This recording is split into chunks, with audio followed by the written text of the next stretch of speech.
ഇതുകൊണ്ടാ ഭാരതിൽ കേറാത്തത്. ഭാരതിൽ എപ്പോഴും തിരക്കായിരിക്കും. വണ്ടി ഇടാനോ ഒന്നിനും സൗകര്യമില്ല. അപ്പൊ ഏറ്റവും ആദ്യം വരുന്നത് ഭാരതാണ് അല്ലേ? അതായത് ഹൈവേന്ന് ഏറ്റവും ഫസ്റ്റ് കടന്നു പോകുമ്പോൾ ഭാരത് പെട്രോളിയം ആണ്.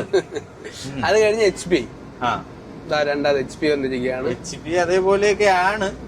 സ്ഥലമില്ല, അതാണ് ഈ പമ്പുകളുടെ മെയിൻ ആയിട്ടുള്ള റീസൺ പെട്ടെന്ന് കയറാത്തത്.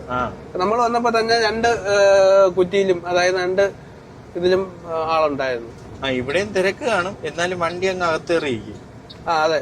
അപ്പൊ നമ്മൾ മൂന്നാമതായിട്ട് ഇന്ത്യൻ ഓയിലോട്ട് കയറാൻ പോവുകയാണ്. ഇവിടത്തെ സൗകര്യമാണ് സൗകര്യം. ഒരു 10 വണ്ടി നിരത്തിയിടാം അല്ലേ? അപ്പുറത്തെ പമ്പുകളിലെല്ലാം പ്രൈവറ്റ് ബസ്സുകാർ വന്ന് ഡീസൽ അടിക്കും. അപ്പൊ ബ്ലോക്ക് ആവാൻ കൂടുതൽ ചാൻസാ. അപ്പൊ വന്ന് കിടന്ന് നമ്മളടുത്ത് കിടന്ന് ശല്യം ഉണ്ടായിക്കൊണ്ടേയിരിക്കും.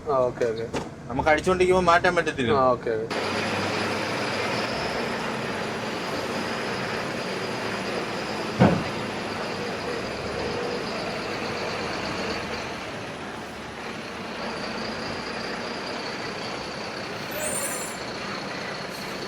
അപ്പോൾ മാഹിയിലെ ഇന്നത്തെ റേറ്റ് എന്ന് പറയുന്നത് 83 രൂപ 90 പൈസയാണ്. പെട്രോളിന് എത്ര? 93 രൂപ അല്ലേ?